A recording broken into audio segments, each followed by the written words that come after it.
Carl and Brendan here from Games, Brrraains A Head-Banging Life, gbhblofficial.com for short. It's track by track time as it's a curveball one.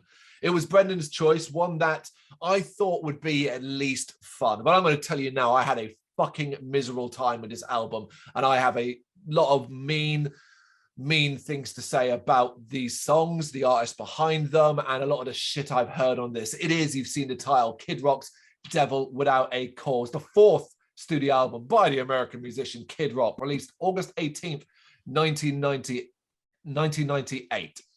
The album saw Kid Rock continuing to develop his sound, moving away from his previous hip-hop sound to a rap metal, hard rock, new metal, rap rock hybrid, and marked the finalization of his stage persona as a redneck pimp. I mean, if that don't fill you with fucking excitement and joy, good God. But it was a major commercial success, spurred by the popularity of the single I can never say this one, Bow With the Bar. Bar with the Bar. That's the one. The album sold 15 million copies from the certified diamond. Get in the fucking bin. Everyone that bought this. Everyone. Because I don't get it. What I don't get is, who the fuck likes this? Because if you like rap, you don't like this. If you like metal, you don't like this. If you like country, you don't like this. It's so bad at every element. Who the fuck was buying it and going, that's a banger? Fuck. Got any thoughts on it? Man, this era was fucked, mate. Yeah. It was fucked for music. In the mainstream sort of kind of catalogue anyway, or the more commercial side of metal, everything was selling that basically, I don't even know what it was. It wasn't like, forgetting about the fucking album and that. This wasn't an era of albums, this was an era of singles. If you had a single or two, that was it sold. Whether it was fucking chocolate starfish and hot dog flavored water or whatever. Everyone was liking the gimmicks. I remember, I didn't go and I would never have gone, but I remember Kid Rock playing at London Astoria, and a friend of mine who was into metal going to see it, and I didn't want to go. Like the metal community at that time embraced this shit, man. I don't know what. We did. I used to believe it was because of the Enter Sandman crossover track he did, American Badass, because obviously then like WWE picked it up and used it as the Undertaker's theme. But apparently it was later though, didn't it? Huh? It come later though, didn't it? It did. Yeah, that's what really surprised me. He was always like fucking huge already by then, I think, which is why it was probably the other way around. It's like why WWE or whatever were able to get Kid Rock rather than them having to. Kid Rock didn't get big because of that. Like, he was already big. Yeah. But I don't know. Like, I mean, I sometimes I look back at it and I just think like whether it was a rebellious youth thing. He swears a fucking lot. He says stupid shit. Whether it was an era. I mean, it has, whether you love it or hate the riffs, it has some riffs in it. It has rap, and that kind of combination was a bit of a thing back then, wasn't it?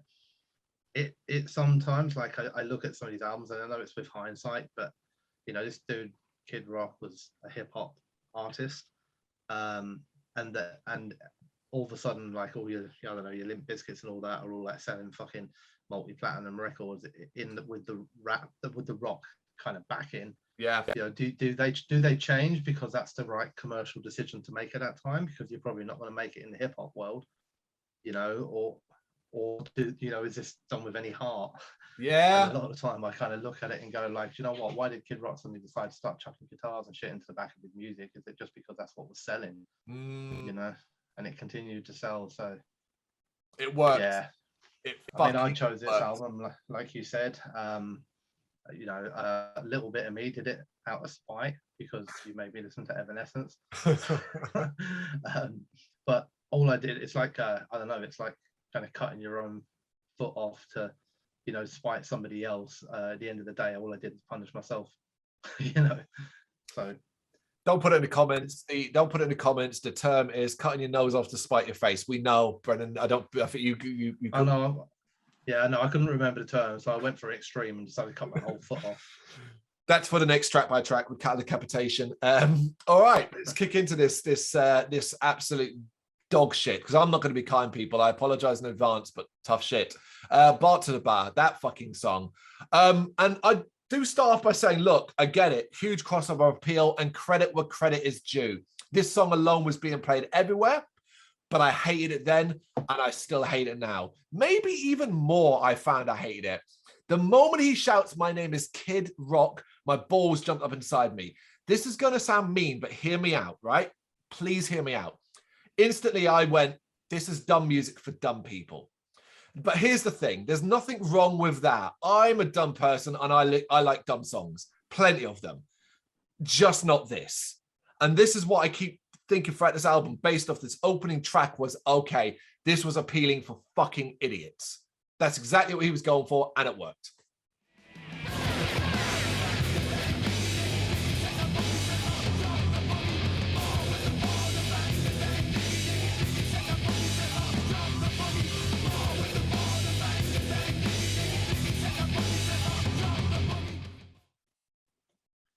Yeah, I mean, overall in this album, I think I might have like some slightly more kind of critical analysis on it, purely because I've got like a bit of time for rap. You know, I listen to, you know, horrorcore in particular. So, you know, some rap deliveries and stuff like that interest me, and some rap styles interest me. So there was a little bit, I guess, of a judgment of mine sometimes with the rap delivery and that. So on this one, you know, I think the first and most important thing with this song is you can't and you shouldn't take it seriously. It's not a serious song.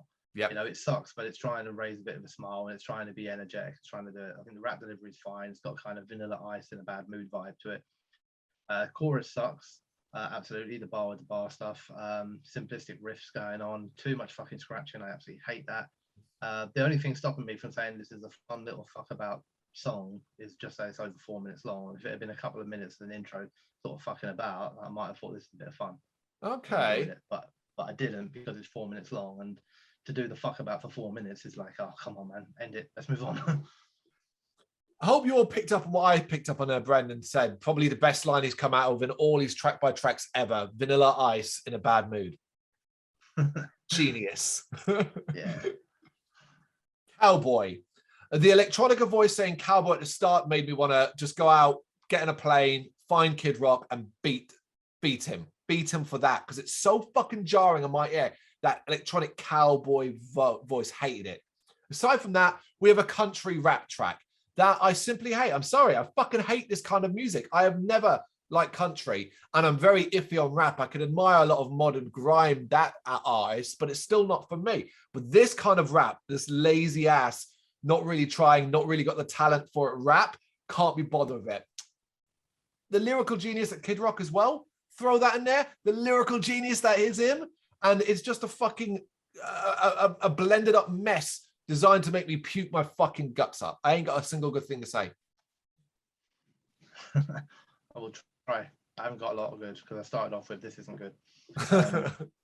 But it's bland, boring, and one of the biggest problems is this whole song sings about his ambition, and it's hardly an ambition that's going to suck us all in and have us agreeing, because I would imagine most of us don't really want to move out west and be a cowboy. Yeah.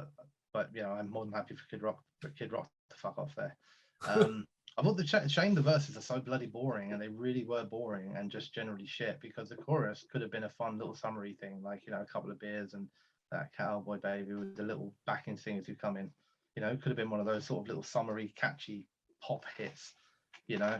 Remind me, folks. I was going to say, remind me, just before you move on, remind me, folks, I'm pretty sure the video for this was that kind of summary thing, and he's the back of a Cadillac, that thing, in it, yeah.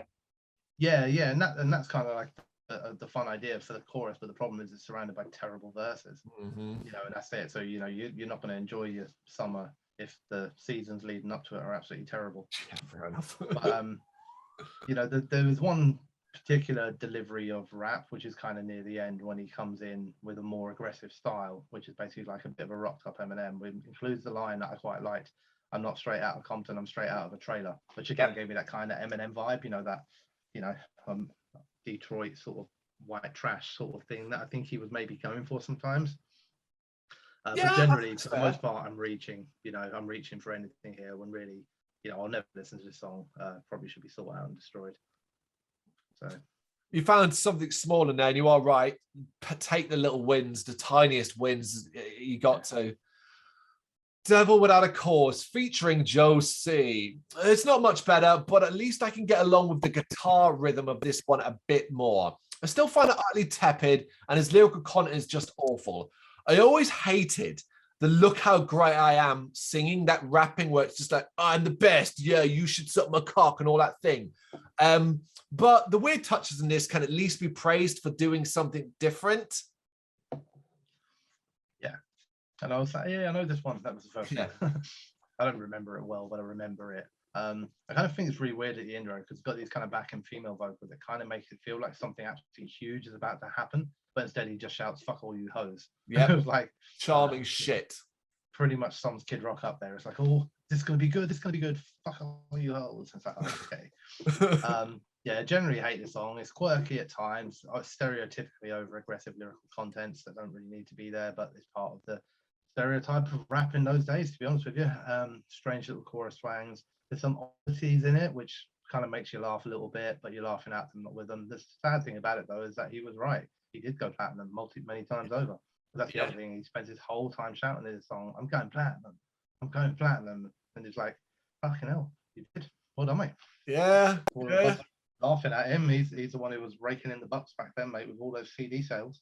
Yeah, absolutely. Like you said, credit where credit is due. It fucking worked. I Am the Bull God.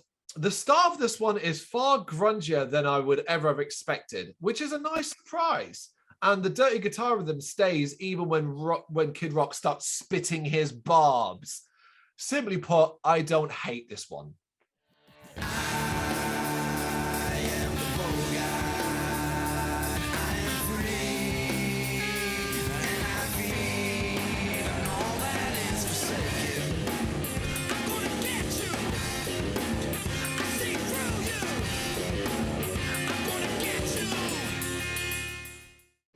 Yeah, I didn't mind it either. I had no idea what a bull god is, but fair enough. I was just trying to be funny on Bulldog. But 4 songs in so far, he's told me he's a devil without a cause, a cowboy, he's going platinum, he's a bull god, and apparently he's tripping because he kept saying he was tripping in this song. This album so far is a lot of Kid Rock telling us what he wants to be when he grows up.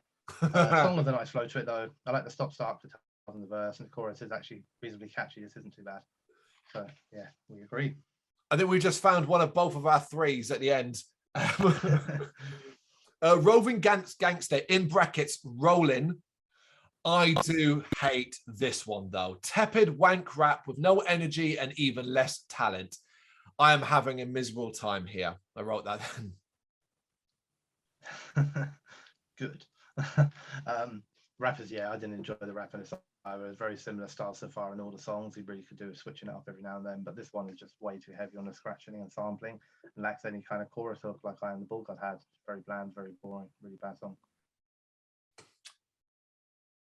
Wasting time. So I gave up and just started to write my literal feelings in my head at this point. So it goes like this. Please, I'm begging you, Kid Rock, give me something to like. Just something I can like, something I can grab onto. I'm a fairly positive person when it comes to music these days, easy to please. So I know if he's got it, if it's there, I will go, okay, that's good. I don't hate the man. I don't care about the man enough to fucking rubbish his music. So I'm looking for it. But then he starts to declare himself as a pimp and slapping hoes, and I'm just fucking done. Guys, are you fucking kidding me? This again? Are you fucking serious? I'm ready to just quit. Hoes back then, man. I was genuinely considering cheating for the latter half of this album at this point. Where I was going to be like, you know what, you could write, I don't like it, and just words around that and pay it off that way. No one will fucking know. No one will know. Oh, no. Then you missed the Pantera cover. Well, then we get to the chorus as well. And well, yeah, that would have been funny. I literally in my head, I was thinking, was there one and I didn't notice? Well, then we get to the chorus, and admittedly, I kind of like the chorus here. It's more subtle, and the female vocals are a nice addition. She just about saves this track. Yeah, I wasn't a massive fan of the rap and the verses at all, but I do like the little guitar in the intro and the female-led chorus. It offers something a little bit different we hadn't really heard so far, and it's got a bit of a chill-out vibe to it. Little Western-style kind of country guitar licks, had a little summery vibe at times. It's a bit more listenable to some of what I've listened to so far. But that was mostly focused around the guitar and the chorus, and not so much whenever Kid Rock opened his mouth. Yes. Welcome to the party, in brackets, Ode to the Old School. A nice bit of harmonized vocals at the start, and then he ruins it by reminding us just who he is and how great he fucking is. But this is a track with some groove. However, considering the title and the content, I was kind of hoping for something more energetic. It's about partying, right? So let's really rock this one up. It just doesn't. Cause I don't spit my rap too quick. I'm the ladies pick all around the world, but I only got eyes for just one girl. I don't twirl around like a ballerina. I roll through towns and I rock arenas. I may seem a little underage, but at least I am not underpaid. Yeah, I agree. Firstly, I fucking hate the intro. One of the worst things I've ever heard in my life. Followed by one of the worst opening rap lines I've ever heard in my life. My name's Kid Rock and I'm a Capricorn. I then wrote that. If I know so much stuff about Kid Rock now that I think I can probably guess his password. Probably be like slap them hoes, I'm a Capricorn or something like that. This song is so bad. The music in the backing doesn't sync with the music in the front. It feels anything but a party. And while I appreciate the addition of a second rapper, even their rap sucks here. This is a bad song.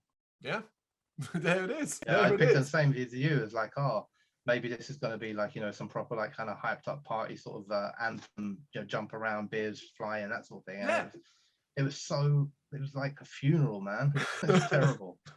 Well, there's an ode to the old school, right? So maybe it was more chilled out back in his partying days.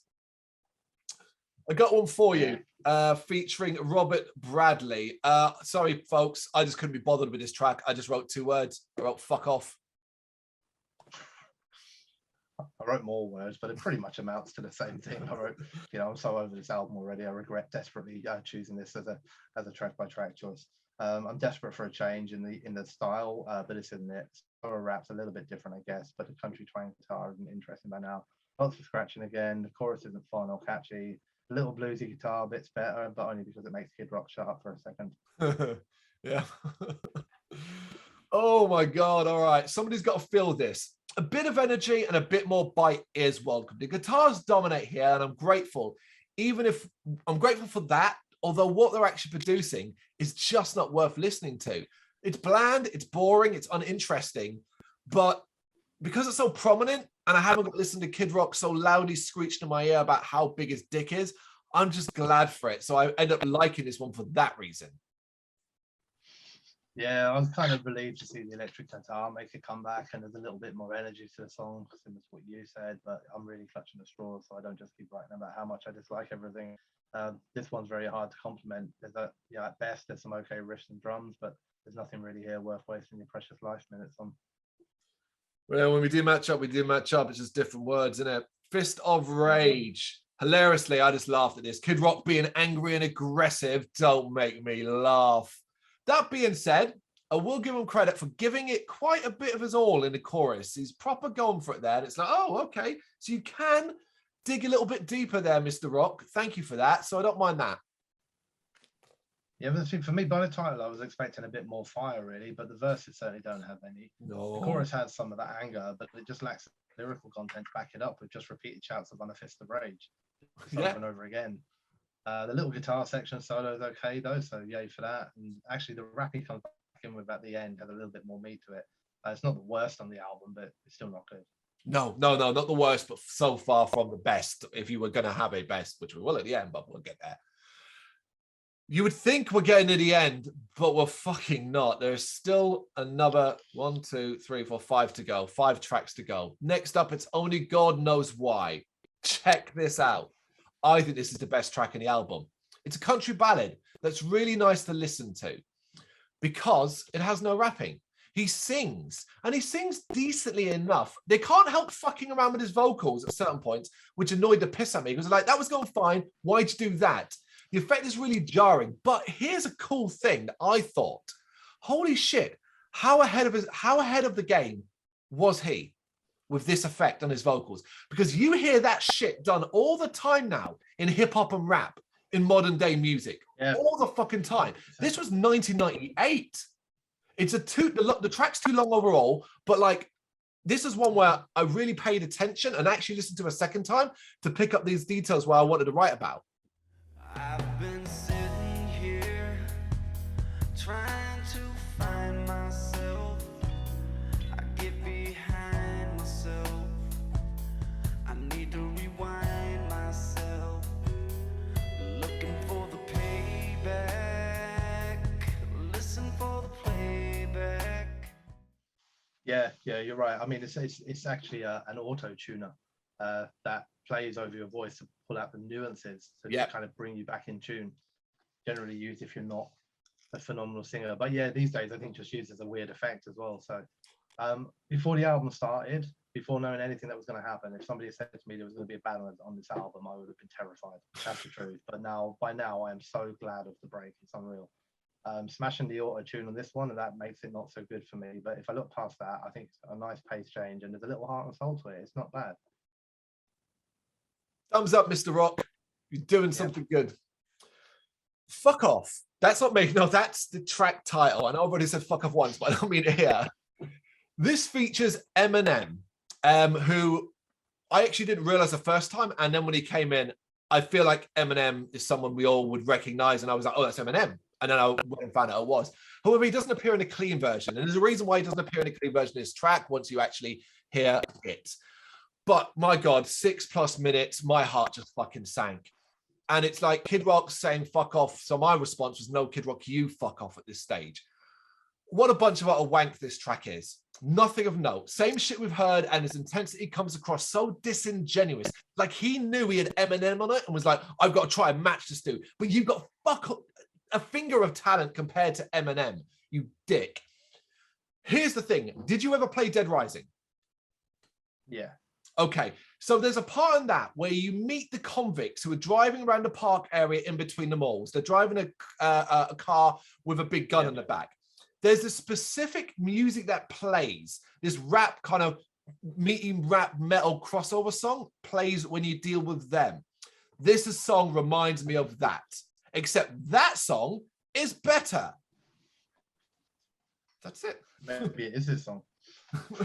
It's not, unfortunately, but yeah. Oh, sorry, I'm not finished. Does Eminem add much? It's this, at least he's not Kid Rock. The track actually ends just after 4 minutes, and then we get phone messages. That to me, if I didn't dislike Kid Rock already, and I didn't really care that much, these fucking phone messages, I don't know what he was thinking. If he thought it was funny, it makes him sound like the biggest fucking bellend going. I'm done. Yeah. I mean, obviously with the song title being "Fuck Off," the first thing I wrote was my thoughts exactly by now, to be honest. I kind of like the fact that the rap is a little bit of a sticking your middle finger up at everyone sort of vibe, you know. The rap delivery and content isn't too bad. I also kind of like the chorus is literally just him shouting "fuck off." Yeah. I don't know why I thought it was all right. But then shit gets weird. Firstly, we get Eminem rapping a pretty weak verse. Yeah. Which I actually kind of came at it from the opposite. I thought Eminem's verse was really, really weak. And it was like Eminem was having to downgrade himself to fit in on the Kid Rock song rather than Kid Rock trying to elevate himself. You know, it was like, shit, I think Eminem will look back at it. You don't really hear about this like when Eminem talks about his like illustrious career. You don't think back about that verse he did with Kid Rock back in the day. No. You know. Yeah, so pretty weak verse before a load of voicemails get played that basically point out the fact that Kid Rock's idea of rebellion is to be very unpunctual and a bit of a letdown to all his family. Basically, right? Go you. Yeah. If you want to know what we're talking about, go check out that track and skip to the 4-minute mark and just hear 3 phone messages. Some woman who's just verbally abusing him. I think it's his tour manager or someone like that for being late, and then his mother. His mother, who's bringing about the fact that they rearranged Father's Day so he could make it and he hasn't turned up. And then the last message, because this is how cool he is a couple of his boys saying that they've got some fit birds with them, and he answers that one. He's like, yeah, I'm on my way. Yep. How cool is he? How cool is he? Okay, where you at, Rock? I hate the title for this. Where you at, Rock? It's just the you instead of you. There's no question mark. So, you know, that's the kind of level of detail I was getting to here. And it's just, can it please end? I'm so fucking done. And the obnoxious electronica at the start doesn't help. Here he is, though. Here he comes again, rapping out how brilliant he is and how badass he is and how much money he has. Yep. I had very little left to say by now. The song's no different, no better, no worse than pretty much everything else in the album so far. The rap is nothing special. The story is nothing at all. I pretty much feel nothing but despair and sadness at what we, and by we, I don't mean me, accepted as quality music back in the day. Keep in mind, this album was critically acclaimed, sold 50 million copies and certified diamond. shame on you all. So yeah. Nope, I agree wholeheartedly. If you're watching and listening to this and it's in your collection behind you, man, feel shame. We are at the end, though. We are at the end, and I almost cried because it's Black Chick, White Guy, which straight away was a title that made me go, oh, great. And then I saw 12 fucking minutes, and I just was like, are you fucking serious? But it turns out the song Black Chick, White Guy ends at 7 seconds and 7 minutes, which is still way too fucking long. And then we get a remix of I Am the Bull God beginning at 10 seconds, 7 minutes and 10 seconds. The remix is presented as a hidden track on the compact disc, but is credited on digital services. So the first track, can you guess? I fucking hated it. The vocals are so loud. The guitar twanging in the background is really, really bad, but it's the fucking chorus that stinks in this one. As for the remix, look, I didn't hate the original track, and this one doesn't change enough to really stand out differently, which I thought was really odd. I was expecting some weird and wacky and really different remix. I was like, not that different. Yeah, well, I'll get to remix in a second, but I mean, the first thing was sometimes with especially when it's American imported rap, it can sometimes be a slightly uncomfortable listen due to vocabulary that we don't really use in the UK that seems offensive. Yeah, which I'm not sure. I part of me assumes it would also be offensive in the USA, but it's used so freely on everything from rap to pop to rock, that I guess it's just not. But for me, some of the things that are said in it make you kind of go, oh, you can't say that. But, well, you shouldn't say that. It's probably the right term. I was slightly worried about the 12-minute length, but then I assumed, being late 90s, that there's going to be a big 10-minute gap and maybe a secret Scott song or skit. Yeah, you know the score, right? Yeah. Yeah. Actually, I quite like the main portion of the song, and the reason I do is because this is the first time on this album that I've seen him do what I actually like in rap, and that's tell a story. It wasn't him talking about how cool he is and how much he's going to sell and how much money he gets. Instead, he tells a story about kind of the equivalent of, like, I don't know, the benefit chasing council house. Look, I want an upgraded council house. I'll have more kids. Like, we might tell in the UK, like our version of that. Yeah. So because it's a story, I can buy into it more, and I can follow the story, and I can try and like listen to it through to the end, and that I find more enjoyable in rap. So yeah, so I enjoyed that. As for the secret song, on the version that I had, that I listened to of this, it wasn't separated out, so it just said that the song was 12 minutes long. That was it. When it started playing, I recognized it, so I flicked back through all the songs that I listened to try and find it, and then I found it was I Am the Bull God, and I tried to listen to them both pretty much side by side, by playing one forward, going back and playing the other one forward a bit, and I really struggled to pick out any fucking differences at all. So I just found the whole fact that this alternate version felt like it was just the same song again. I just found it really, really odd and really strange. Baffling, I don't right? understand it. Yeah. My version remix, man, it wasn't really done. Like, nothing much was done to it, unless it was maybe like a different friend produced it or something. I don't know, man. I struggled. Well, I'm glad you said that, because my initial thinking was that being deaf in one ear, that sometimes I suffer a problem where if certain songs, normally it doesn't happen, most music plays in one ear over both anyway, but it has happened in the past where tracks have been done in a way where I miss a part of it because it's playing in my deaf ear, and I wondered if that was what's happening with this. So I played it out loud, obviously, just through my standard phone, and I was like, nope, I miss a fucking thing. It was a baffling scenario. Mine was the same. Mine was 12 minutes as well. Like I said, no split either. But I didn't pay that much attention to the story. And I'm going to be honest, I reckon this was because I was so mentally fucking checked out at this stage that I just wasn't listening. So I actually it's a shame. I'm not going back to fucking listen to it again. I'm not. No. But like, it's a shame that I kind of didn't pick up on that. This was horrible. I fucking hate this. I can see the commercial properties of it, single wise, but as an album overall, I'm baffled. And it goes back to what you said at the start, which is people buying an album because of the single. Yeah, that's what it was. So I also generally considered, for the first time ever, just saying I'm not doing 3. I really was like, I'm just going to say I'm not doing it. I hate the album too much. I'm not doing 3. But we've always done 3. So I have picked 3 out, what I do think are the best. So I will tell you my 3. I've gone for I Am the Bull God. I've gone for Fist of Rage. And probably an easy one, Only God Knows Why. And I've gone for Black Chick, White Guy, but only the first part. That's it. I'm splitting that. I do not take that secret song with it. That's bullshit. Yeah. I've gone for Wasting Time and I Am the Bull God. Okay. I'm surprised. I thought you would have ended up putting Only God Knows Why in there. The reason I couldn't in the end was just because no matter how many times I think back on how much I enjoyed that song, I can't get over the fact that pretty much every single line in the song was auto-tuned. Yeah, fair. So.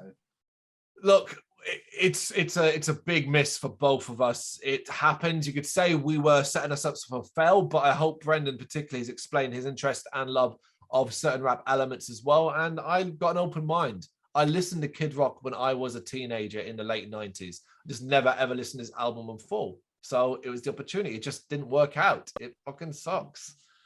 But hey, yeah, if you've got some thoughts, you know what to do. Drop them in the comments. Thank you very much for watching. You can check us out on gbhbl.com as well as on Facebook, Instagram, Twitter and Tumblr. Go to Patreon to help us out over there. That's patreon.com/gbhbl, as well as Big Cartel, where you can find some of our merchandise. We have a podcast running on SoundCloud and Apple Podcasts. And of course, if you like this video, do us a favour, hit the subscribe button and help the channel grow. Games, horror and heavy metal. What else is life for?